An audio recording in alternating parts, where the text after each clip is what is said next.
प्यार करना सही बात है, लेकिन हद से ज्यादा प्यार और भरोसा करना आपकी जान भी ले सकती है। हर एक प्यार अपने मंजिल तक पहुंच जाए ऐसा जरूरी नहीं है, मगर कुछ प्यार का अंत इतने दर्दनाक तरीके से होता है जिसे सुनकर रूह कांप जाती है। आज मैं आपको एक ऐसी सच्ची घटना के बारे में बताने जा रहा हूं, जिसे सुनकर आप भी प्यार करने से पहले एक बार जरूर सोचेंगे। ये कहानी है नोएडा के शिवा नादर यूनिवर्सिटी में पढ़ने वाले दो छात्र की। दोनों एक दूसरे से प्यार करने लगते हैं। इन दोनों में प्यार इतना गहरा हो जाता है कि एक दूसरे के साथ जीने मरने की कस्में तक खा लेते हैं। मगर तभी 18 मई 2023 के दिन लड़का सरेआम लड़की को गोलियों से छलनी कर देता है और कुछ ही मिनट बाद लड़के का भी इसी तरह भयानक अंजाम होता है। इस घटना के बाद हर किसी के जेहन में बस एक ही सवाल घूमने लगता है कि आखिर इन दोनों के बीच ऐसा क्या हुआ होगा कि प्यार से शुरू हुआ रिश्ता खूनी अंजाम तक पहुंच गया। आखिर लड़का यूनिवर्सिटी के अंदर बंदूक लाने में कैसे कामयाब हो गया? तो चलिए इन सभी सवालों के जवाब बारीकी से बताते हैं। इस पूरी घटना की जांच पड़ताल के दौरान पुलिस इन्वेस्टिगेशन में भी जो कुछ सामने आता है वह बेहद चौंकाने वाला था। तो आखिर क्या कुछ है इस घटना की पूरी कहानी, चलिए जानते हैं। कहानी में आगे बढ़ने से पहले हमारे क्राइम स्टोरी न्यू चैनल को जरूर सब्सक्राइब ले। दोस्तों, हम 18 मई 2023 को नोएडा के शिवा नादर यूनिवर्सिटी में हुए स्नेहा चौरसिया मर्डर केस की बात कर रहे हैं। ये नेहा चौरसिया कानपुर के ओम नगर की रहने वाली थी, मगर उसने अपना एडमिशन 3 साल पहले ही नोएडा के इसी शिवा नादर यूनिवर्सिटी में करवा लिया था। घटना के समय स्नेहा BA 3rd ईयर की तैयारी कर रही थी। यूनिवर्सिटी में 12 मई 2023 को एग्जाम खत्म हो चुका था और एग्जाम खत्म होने के बाद ज्यादातर छात्रों की छुट्टी हो चुकी थी।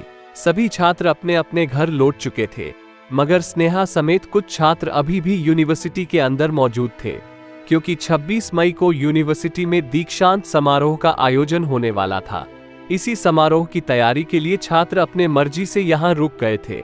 इस नेहा चौरसिया के साथ साथ अनुज नाम का एक लड़का भी तैयारी के सिलसिले में यूनिवर्सिटी में ही रुका हुआ था। अनुज अमरोहा का रहने वाला था और उसने भी कुछ साल पहले ही शिवा नादर यूनिवर्सिटी में अपना एडमिशन करवाया था।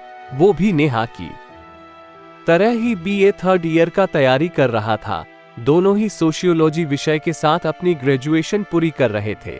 जैसा कि हमने बताया कि यूनिवर्सिटी में एक समारोह की तैयारी चल रही थी, तो 18 मई 2023 को भी छात्र तैयारी में ही लगे हुए थे। तभी दोपहर के समय स्नेहा और अनुज यूनिवर्सिटी के डाइनिंग हॉल के सामने पहुंचने हैं।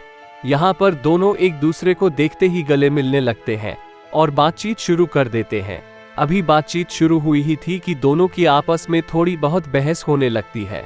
थोड़ी देर की बहस करने के बाद फिर दोनों थोड़े शांत होते हैं और बातचीत का सिलसिला चल पड़ता है।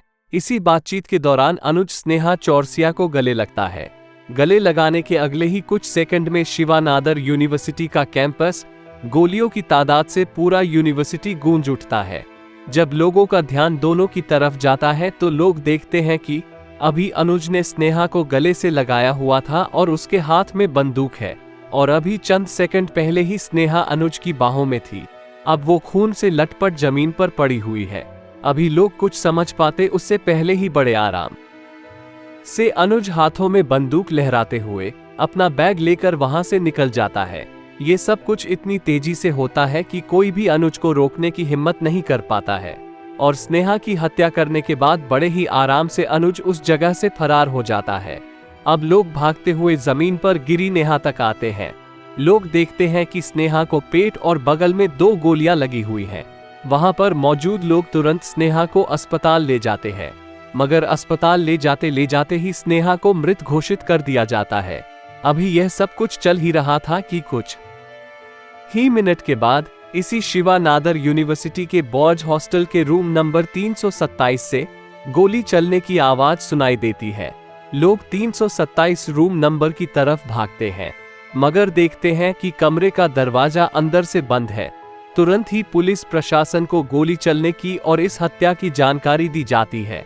मौके पर तुरंत पहुंचकर पुलिस जब कमरे के अंदर जाते हैं और देखते हैं कि रूम के अंदर एक लड़का मृत पड़ा हुआ है और उसके सर में गोलियां लगी हुई थी। ये लड़का कोई और नहीं बल्कि अनुज ने खुद ही अपने सर में गोली मार लेता है। मतलब पहले अनुज ने स्नेहा चौरसिया को सरेआम लोगों के सामने ही यूनिवर्सिटी में गोली मार दी और फिर अपने कमरे में आकर खुद अपने आप को भी गोली मार ली। अब हर किसी के जहन में बस एक ही सवाल आ रहा था कि आखिर अनुज ने ऐसा भयानक कदम क्यों उठाया होगा। इस पूरी घटना से उठे सवालों का जो सटीक जवाब दे सकता था वो अनुचित था, मगर अब अनुज ही इस दुनिया में नहीं था। इस कारण पुलिस के सामने अब बड़ी चुनौती थी कि घटना की सच्चाई लोगों के सामने कैसे लाई जाए। इसलिए पुलिस वालों ने अब अपनी जांच शुरू करते हुए पहले तो दोनों के मृत शरीर को पोस्टमार्टम के लिए भेज दिया जाता है और पोस्टमार्टम के बाद दोनों के परिवार वालों को दोनों के मृत शरीर को दे दिया जाता है। पुलिस अपनी जांच की शुरुआत अनुज के कमरे से ही करती है। थोड़ी सी जांच पड़ताल के बाद ही पुलिस को अनुज का लैपटॉप मिल जाता है। किसी एक्सपर्ट की मदद से अनुज का लैपटॉप खोला जाता है और फिर उस लैपटॉप की सही से तलाशी ली जाती है। इसी तलाशी के दौरान लैपटॉप में अनुज द्वारा रिकॉर्ड किया गया 25 मिनट का एक वीडियो मिलता है। 25 मिनट के इस एक वीडियो से पुलिस को बहुत सारे सवालों के जवाब मिल जाते हैं। अनुज अपने 25 मिनट के वीडियो में बोलता है कि मैंने अपनी लाइफ बर्बाद किया, इसके चक्कर में फिजिकली और मेंटली मैं टॉर्चर हो रहा हूँ। इसका पनिशमेंट क्या स्नेहा को नहीं मिलना चाहिए? वह आए कॉलेज और कॉलेज में पढ़कर ऐसे ही चली जाए। उसके लिए मैंने अपनी पूरी लाइफ बर्बाद कर दी। अब लोग मुझे क्या कहेंगे इत्यादि। अनुज द्वारा इस घटना के कुछ दिन पहले रिकॉर्ड किया गया इस वीडियो के मुताबिक जब स्नेहा और अनुज नए नए यूनिवर्सिटी में एडमिशन लेते हैं तभी इन दोनों की मुलाकात हो जाती है। वहीं पर दोनों की दोस्ती भी हो जाती है। इसी दोस्ती के दौरान स्नेहा अनुज को बताती है कि वह किसी अंशु नाम के लड़के से प्यार करती है, मगर अंशु उसे बहुत ज्यादा परेशान करता है। अब स्नेहा को अंशु के साथ रहने में घुटन महसूस होती है, इसलिए अंशु की रिलेशनशिप से निकलने के लिए स्नेहा और अनुज दोनों की दोस्ती समय के साथ ज्यादा गहरी हो जाती है और एक समय के बाद यही दोस्ती प्यार में बदल जाती है। अंशु से मिली आजादी की कुछ ही समय बाद स्नेहा अनुज को प्रपोज कर देती है। अनुज के मुताबिक वो स्नेहा के प्रपोज को रिजेक्ट करते हुए कहता है कि हम दोनों एक दोस्त के तौर पर ही सही हैं, मगर एक समय बाद अनुज भी स्नेहा के प्रपोज वाला प्यार को एक्सेप्ट कर लेता है और दोनों दोस्ती के कुछ दिन बाद रिलेशनशिप में आ जाते हैं। अनुज के द्वारा रिकॉर्ड किया गया वीडियो में अनुज आगे बताता है कि पहले तो कुछ दिनों तक इन दोनों का रिश्ता बहुत अच्छे से चलता है।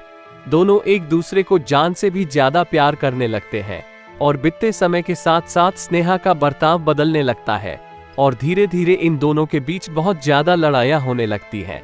फिर एक समय के बाद स्नेहा अनुज से कहने लगती है कि मुझे अपना करियर बनाना है, मेरे कुछ सपने हैं, उसे मुझे पूरे करने हैं, मगर इस प्यार के चक्कर में मेरे सपने और मेरे घर वालों के सपना पीछे छूट रहे हैं।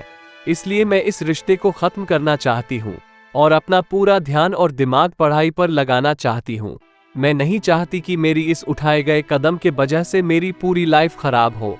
अनुज के बयान के मुताबिक स्नेहा के ऐसा कहने पर वो स्नेहा को समझाने की कोशिश करता है, मगर स्नेहा की जिद करने पर अनुज कहता है कि ठीक है, हम दोनों आज से दोस्त बनकर रह सकते हैं। मगर स्नेहा दोस्त बने रहने से भी साफ साफ माना कर देती है और इस रिश्ते को पूरे तरीके से खत्म करना चाहती है।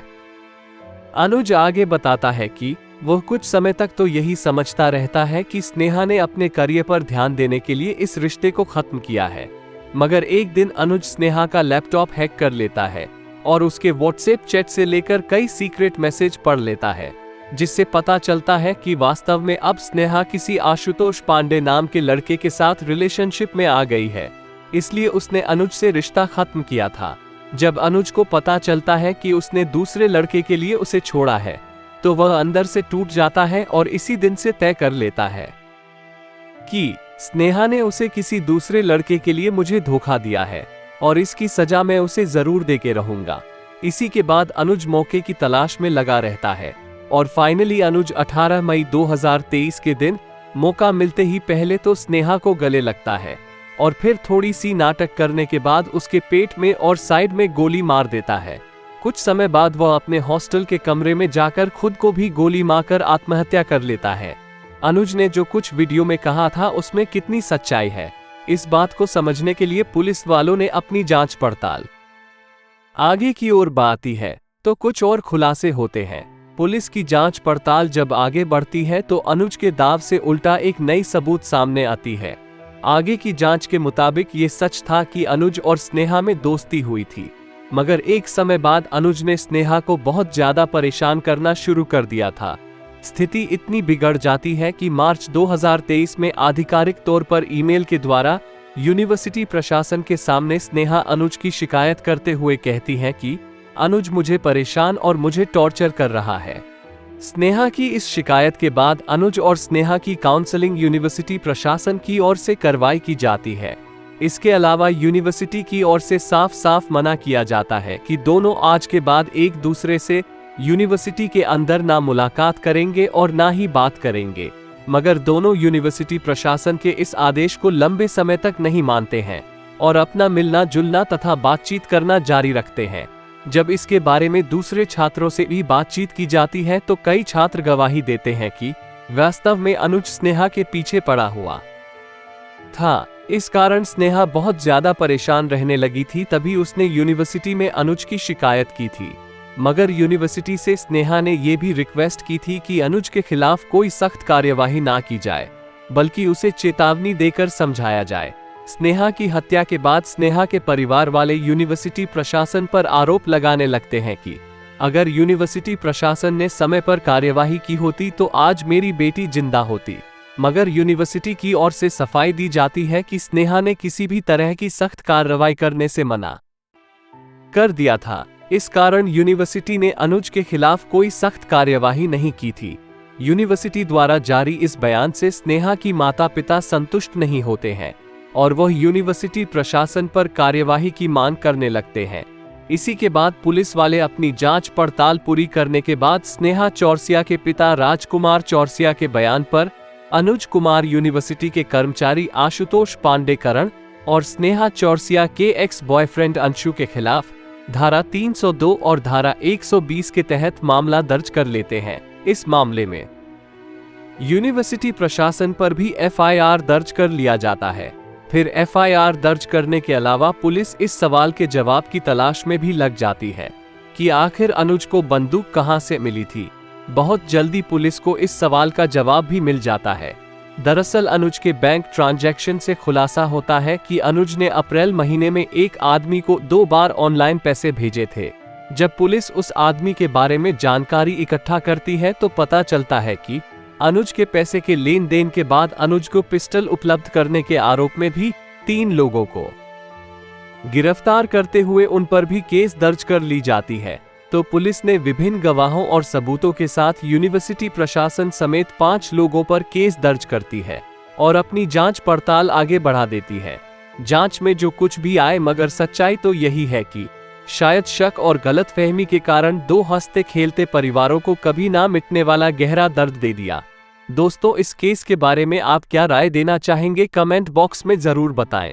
अगर आपको हमारे वीडियो पसंद आई हो तो इस वीडियो को लाइक करके शेयर भी जरूर करें। अगर आपने अभी तक क्राइम स्टोरी न्यू चैनल को सब्सक्राइब नहीं किया है तो जल्दी से हमारे चैनल को सब्सक्राइब कर ले। देश दुनिया में घटित क्राइम की लेटेस्ट वीडियो की जानकारी पाने के लिए हमारे चैनल से जुड़े रहें।